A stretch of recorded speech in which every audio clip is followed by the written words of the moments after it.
Good morning everyone. Yan mga guys, back to bantay na naman tayo ngayon ng tindahan natin, maaga pa. Alas 5 po ako nagbukas, kaso lang na-stress ako dun sa pagpasok ko dito sa aking tindahan din sa may papunta ng CR kay ang daming tubig, naglimas po ako nang wala sa oras. Kaya medyo talaga na pagod na naman ako. Kasi yung mga tao dito hindi po nalalaman nila na may tubig na pala yung sahig. Yung mga basahan, mga nabasa, pinaglalabas ko. Nagmap ako nang wala sa oras. Ayan. Kasi ayaw ko yung nakakakitang basa sa sahig. Ayan, sa simento ba. Kaya good morning sa lahat ng mga bossing at sa lahat ang mga idol, mga welcome to my vlog. Ako po nagpapasalamat at kahit papaano nakatikim na naman po ako ng aking pinaglilibangan. Yan, kahit papaano, kahit na kailangan pa rin natin magpasalamat sa ibinigay sa atin ni Shermita kasi bihira lang yun mangyari sa buhay na nagkakaroon ka ng ganyan inaantay na blessing. Kahit paano natutuwa talaga ako, malaki ang tuwa ko sa ganyan aking nakukuha. At ako nagpapasalamat kay Shermita, marami pong salamat ma'am, I share sa tulong mo sa akin. Ganda po aking Christmas. Yun po, kahit paano may makakabili po ako ng aking gusto po na kakainin ngayong araw na ito.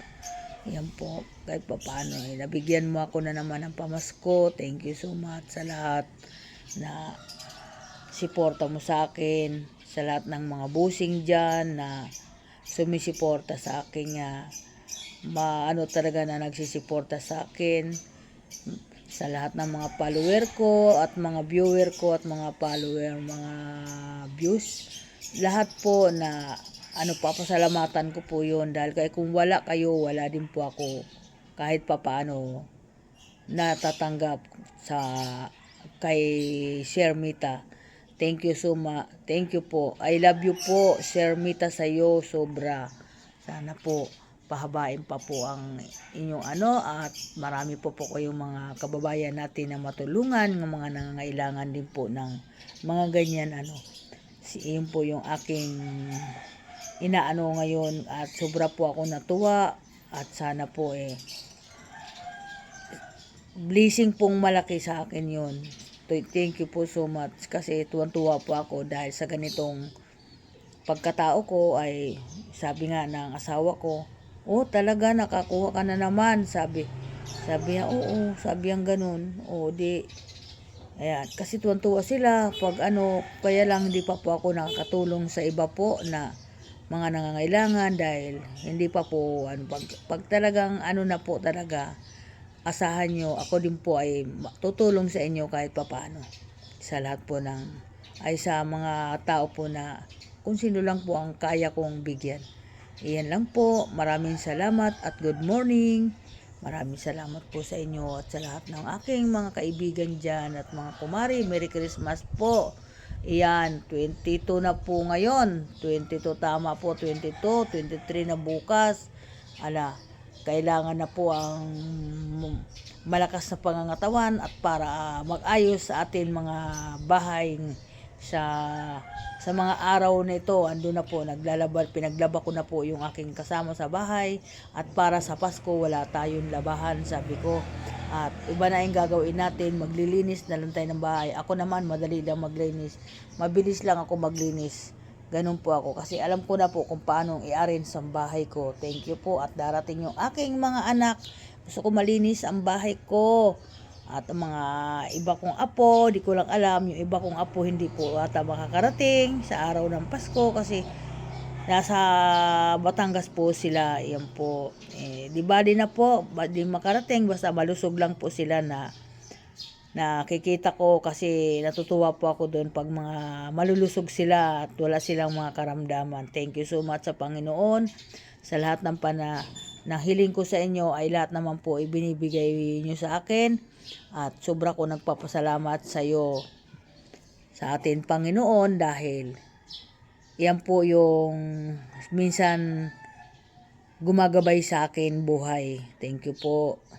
Marami pong salamat. Ako po ay sobra-sobra din nagpapasalamat sa inyo.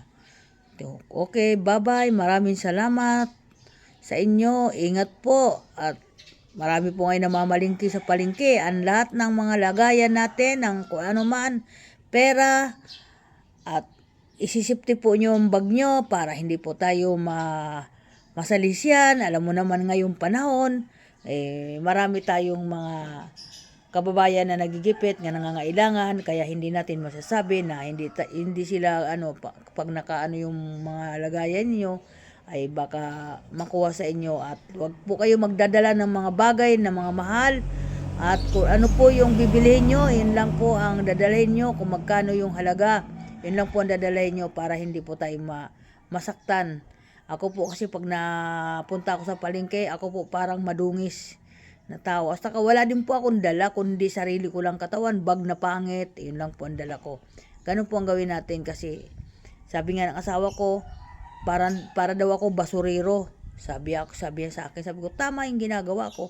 Bakit naman? Sabi ko, hindi naman ako aatin ng kasalan, ng mga parte, para pagandahin ko yung akin sarili pag ako namamalingki. Ganun lang po ako mamalingki. Huwag mo na akong pagbihisin kasi ayaw ko nagbibihis. Sabi ko, pag nandito na ako sa loob ng bahay, saka lang po ako magbibihis. Sabi ko sa kanya, huwag na ako pakialaman. Ay ayaw kita kasama pag ganyan ang itsura mo. Sabi ko, ay nako, sabi ang ganun.